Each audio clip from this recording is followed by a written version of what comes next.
The Doom franchise has an unsung hero, and his name is Sandy Petersen.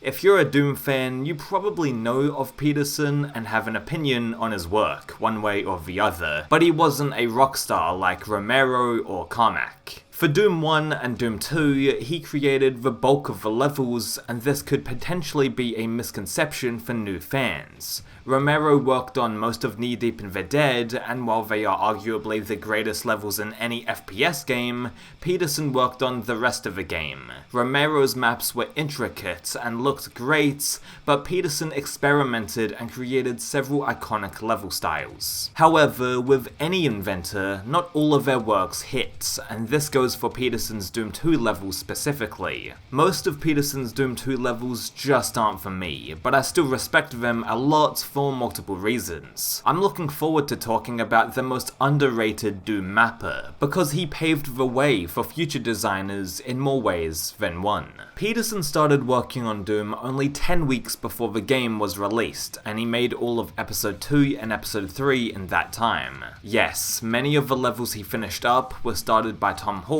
but this doesn't mean Petersen didn't work hard. This guy was the workhorse of id Software at the time, and he also worked on 17 levels for Doom 2. If we look back at his catalogue, he focused on making fun, inventive maps, but they didn't look as aesthetically pleasing as Romero's or American McGee's levels. That's okay though, because he designed some of the most influential maps in all of Doom. Petersen designed E1M8, Halls of the Damned, and pioneered the fake exit gimmick. This is a great trap, and we've seen this trick done time and time again since, but Petersen was the first one to do it. That's what I'm trying to say here. If Romero was the artist, then Petersen was the inventor, and he didn't shy away from exploring different ideas and experimenting on them. I'm so glad he did, and he also created E1M8, Tower of Babel, where players would first encounter the Cyber Demon. Now everyone likes this map, and it has a perfect introduction with the dead barons sewn up on the wall.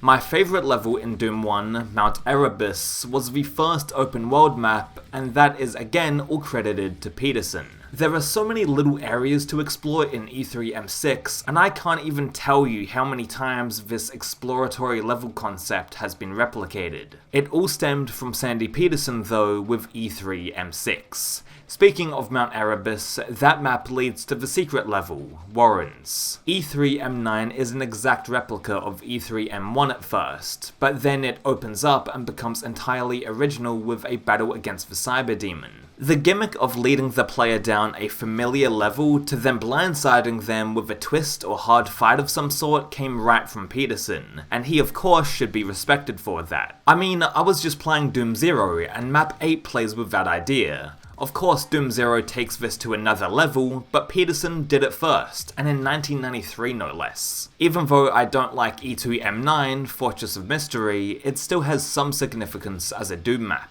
This is the first level to introduce demon infighting as a primary mechanic, and it should be used to beat the map. You might be asking, what is the point of going to this secret level? Well, you do get all of the weapons and a backpack for your troubles. This doesn't include the BFG because id Software saved that for Inferno, but apart from that, you are loaded up with everything in E1M9.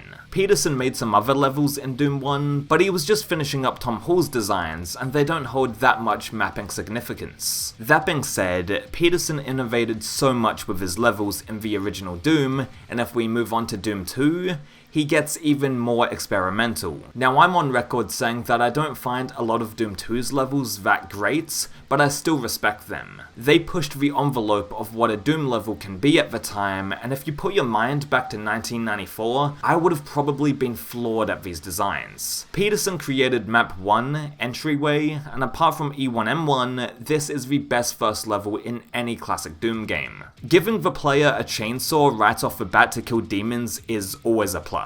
Map 7, Dead Simple, was started by Petersen but finished by American McGee. I'll let Romero explain what happened because he can do so better than I ever could. Probably because he was fucking there. In Doom 2, the level 7, the boss level. Yeah, Dead Simple. Yeah, that Dead Simple map with Sean's got the shotgun playing. Yep. That actually, Sandy had made that level first. And in one night, it looked really bad. And American was up late, and he was just like, dude, I just can't stand the look of this level. Seriously, we can't ship this game with that thing in it. Right. And I'm like, can you do it today? Can you make that level tonight? And he's like, Right. I'll do it right now, immediately. Yeah. Because I have a really good idea for it. I was like, go do it, bam. Yeah. And he went and he did it. Yep. You know, and Yep. Because it's small enough that, like, it's just that some arena. squares, you know, but it's still like it's really good pacing and balance and totally. everything. Yep. And it looks good, and you know, and so he did it totally right, and he slammed it out in hours, you know.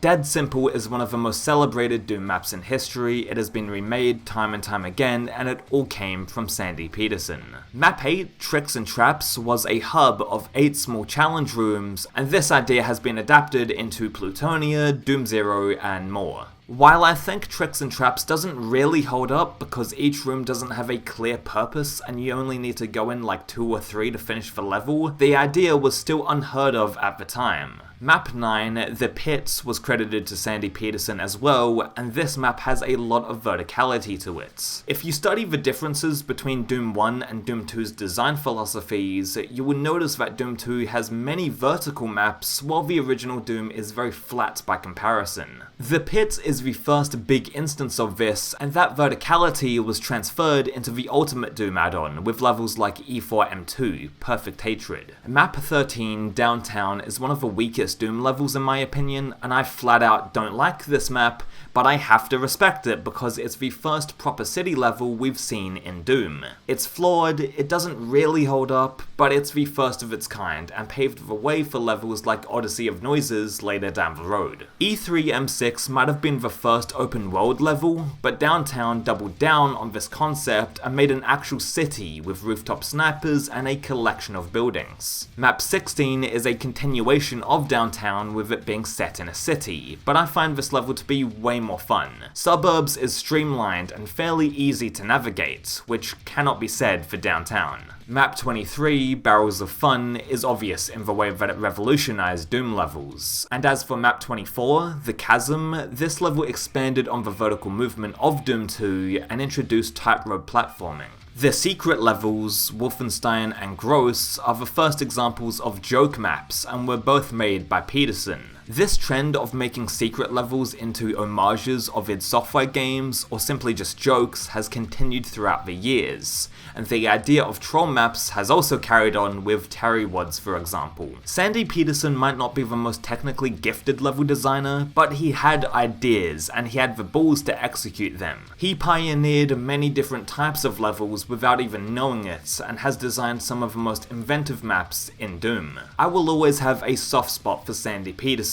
And yes, it's true, I don't really like Downtown or the Chasm, but I cannot take away the impact that they had on the wider Doom mapping community. Sandy was a true inventor, and I hope he gets more praise for not necessarily how he implemented his ideas, but for the fact that he had these crazy concepts and put them in the game. Nobody really had any idea what a Doom level should even be when Doom 2 was released, and id Software pushed their design philosophy forward even more with that game. American McGee created very fun speed levels. John Romero created some of the most intricate, thoughtful, and well-designed levels in Doom, and Sandy Petersen took chances. He wasn't afraid to put his vision out there and created some of Doom's most influential levels that would be replicated by mappers time and time again.